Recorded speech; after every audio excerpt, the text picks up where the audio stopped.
क्या तुमने कभी गौर किया है कि कुछ दवाइयों को लेने का तरीका यह होता है कि आप उसको गर्म पानी में पहले डिजॉल्व करो। कभी समझ पाए हो कि गर्म पानी में ही क्यों करना है, ठंडे पानी में भी हो सकता है डिजॉल्व। समस्या यहां पे यह है कि जो हर चीज का, जो हर एक सॉल्यूट है ना, उसका जो डिजोल्यूशन होता है ना, उसकी स्पीड अलग अलग होती है, अलग अलग टेम्परेचर पे। इसी के बारे में आज बात करेंगे। हमारा टॉपिक है कि solubility and effect of temperature. Solubility देखो होता क्या है, तो बोला गया है कि the maximum amount of solute, क्या बोला हुआ है कि the maximum amount of solute that dissolve in 100 gram of water at a given temperature to form a saturated solution. क्या मतलब हुआ, समझते हैं। बोलता है कि जितना ज्यादा मैक्सिमम अमाउंट ऑफ सॉल्यूट, 100 ग्राम पानी में कोई सॉल्यूट को देखते हैं कितना मिक्स हो सकता है। मान लो मिक्स हो गया 50 ग्राम तक, तो हम क्या बोलेंगे, उसकी सॉल्युबिलिटी कितनी हो जाएगी, 50। अच्छा ध्यान रखना कि 50 के बाद फिर अब मिक्स नहीं होना चाहिए, मतलब वो एक सैचुरेटेड सॉल्यूशन बन जाना चाहिए। कहने का मतलब है कि 50 ग्राम मैक्सिमम है जो कि इसके अंदर 100 ग्राम पानी के अंदर कोई चीज डिजॉल्व हो पाया, उसके बाद ये डिजॉल्व नहीं होगा, मतलब उसके बाद क्या बन गया होगा, वो बन गया होगा सैचुरेटेड सॉल्यूशन। इसी को हम लोग बोलते हैं सॉल्युबिलिटी। तो देखो इस लाइन को ना एज इट इज आप कॉपी में लिख दो कि सॉल्युबिलिटी क्या होती है, it is the maximum amount of solute that dissolve in 100 gram of water at a given temperature to form a saturated solution. Okay, यहां तक बात समझ में आ गई। अब देखो एक ना हम लोग को ग्राफ दिया हुआ होता है, इसको हम बोलते हैं solubility versus temperature graph. Okay, तो यहां पे इस तरफ ना वाई एक्सिस पे देखो दिख रहा होगा ये सॉल्युबिलिटी है, और इधर क्या दिया हुआ है, टेम्परेचर। तो देखो सॉल्युबिलिटी कर्व में यहां पे ना बी जो है वो कौन सा है, ब्लू वाला लाइन, ये बी है, और ये वाला क्या है, ए है। अब देखो ऑब्जर्वेशन के बारे में क्या बोला हुआ है ना कि compound B has more solubility, obviously B का ज्यादा सॉल्युबिलिटी है, इसका ग्राफ देखो ऊपर की तरफ जा रहा है, और ए का क्या है कि कम है। ठीक है, उसके बाद सेकंड पॉइंट में क्या बोला हुआ है कि solubility of both compound increases with increase in temperature. देख रहे हो थोड़ा थोड़ा ये भी बढ़ ही रहा है, ये भी बढ़ रहा है। थर्ड पॉइंट में लिखा है कि the increase is more for compound B. B के लिए ना जो इंक्रीज है, सॉल्युबिलिटी का जो इंक्रीज है टेम्परेचर के चेंज होने से, ये ज्यादा है। ठीक है, अब ये ऑब्जर्वेशन है। अब देखो यहाँ पे फिल इन द ब्लैंक्स में हम लोग को क्या बोला हुआ है, बोला हुआ है कि the solubility of A in water at 20 degree Celsius, solubility जो कि ए का सॉल्युबिलिटी देखो जो कि 20 डिग्री पे है, is greater than similar to its solubility at 60 degree Celsius.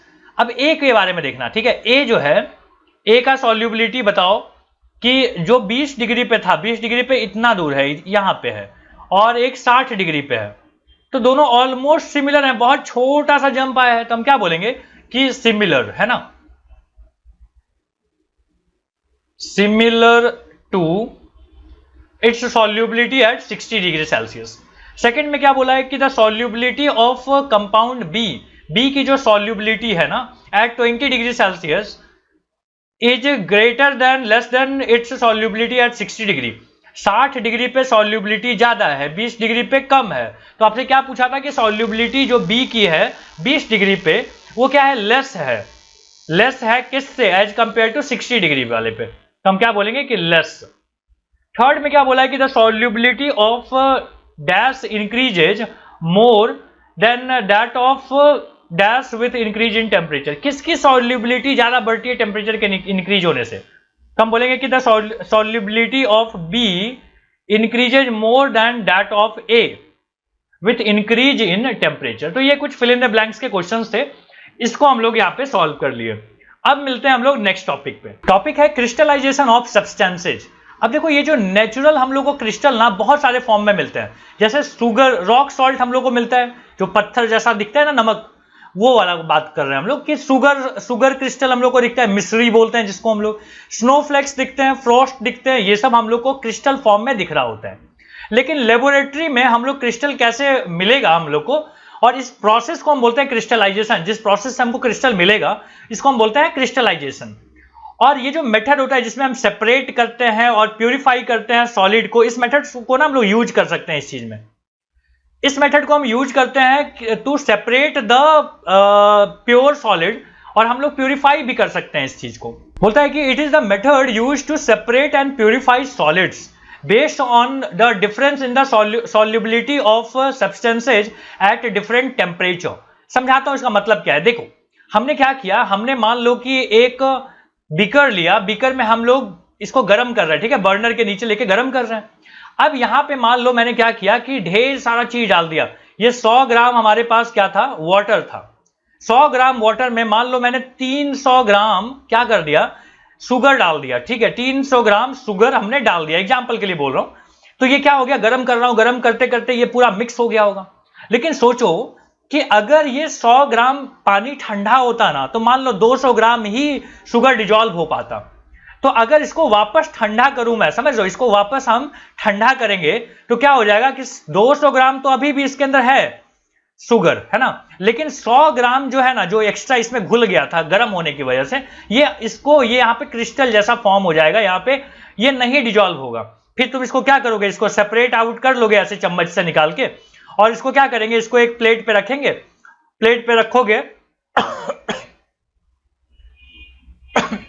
और स्लोली अगर इसको तुम कूल करोगे ना, तो ये बहुत फाइन क्रिस्टल के फॉर्म में बदल जाएगा। समझ में आ रही है क्या बोल रहा हूं मैं, प्रोसेस क्या क्या था। चलो आओ यहां पे डायग्राम में दिखाता हूं। बोलता है कि पहले आपको ना एक सैचुरेटेड सॉल्यूशन प्रिपेयर करना है गरम करके। गरम करने के बाद सैचुरेटेड सॉल्यूशन जो होगा, ये वही एग्जांपल है कि गरम करके हम यहां पे क्या कर रहे हैं, 300 ग्राम शुगर इसमें मिक्स कर दिए। फिर क्या हुआ, तो जब हम इसको थोड़ा ठंडा किए, तो जो 100 ग्राम बच गया था शुगर, ये यहाँ पे फिल्टर आउट हमने कर लिया सेकंड वाले डायग्राम में। फिर हम क्या कर रहे हैं, इसको स्लो डाउन, इसको हम स्लोली जो है ना क्या कर रहा हूं कि कूल कर रहा हूं। जब इसको कूल करोगे तो ये हमको क्रिस्टल के फॉर्म में इस तरीके से दिखाई देगा। ओके, तो यही हमारा प्रोसेस था क्रिस्टलाइजेशन का, जिसको हम लैब में कर सकते हैं।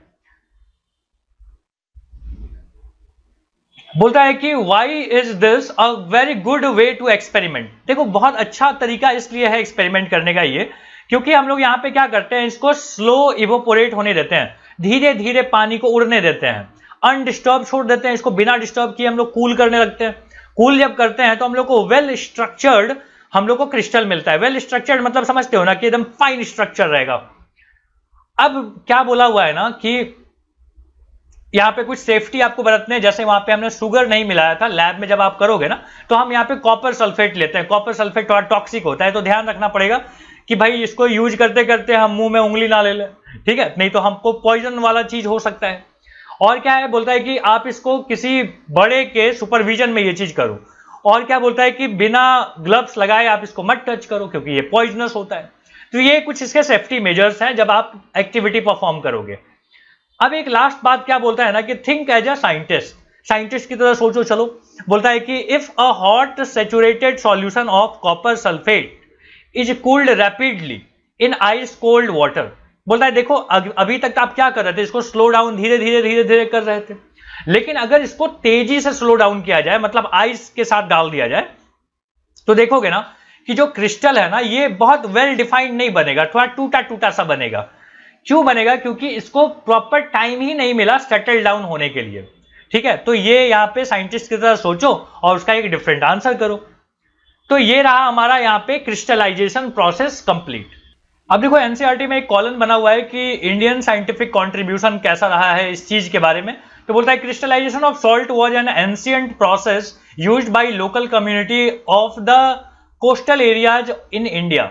बोलता है कि ये जो क्रिस्टलाइजेशन है ना, ये सॉल्ट का जो क्रिस्टलाइजेशन हो रहा था, ये बहुत पुराना तरीका है। ये जो भी कोस्टल एरिया है, समुद्र के किनारे के जो एरियाज हैं इंडिया के, वहां पे ये लोकल कम्युनिटी के द्वारा, कोई बड़े बड़ी इंडस्ट्री नहीं, लोकल कम्युनिटी के द्वारा ये चीज किया जाता था। बोला है कि एक नाम है जो कि है पंगा salt was obtain by boiling concentrated sea brine. Brine मतलब होता है सॉल्ट सॉल्यूशन। जो समुद्र का पानी होता है वो नमकीन होता है ना, तो उसको ब्राइन बोल सकते हैं हम लोग। तो ये जो पंगा सॉल्ट है ना, जो कि ऑब्टेन किया जाता है boiling of concentrated sea brine while the evaporation of sea water produce करकच सॉल्ट। एक सॉल्ट का अगेन एक नाम है करकच सॉल्ट, जो कि कैसे मिलता है हम लोग को, इवेपोरेशन से मिलता है इसका। और सॉल्ट क्रिस्टल जो यहाँ पे मिलता है वो डिफरेंट साइज के होते हैं, और इसको बहुत रॉ बोला जाता है, बहुत फायदेमंद होता है ये चीज। इसको अलग अलग इंडिया के ऑलमोस्ट हर जगह पे ये चीज मिल जाता है, लेकिन थोड़ा कॉस्टली होता है। तो ये इंडियन साइंटिफिक कॉन्ट्रीब्यूशन रहा है क्रिस्टलाइजेशन के फील्ड में।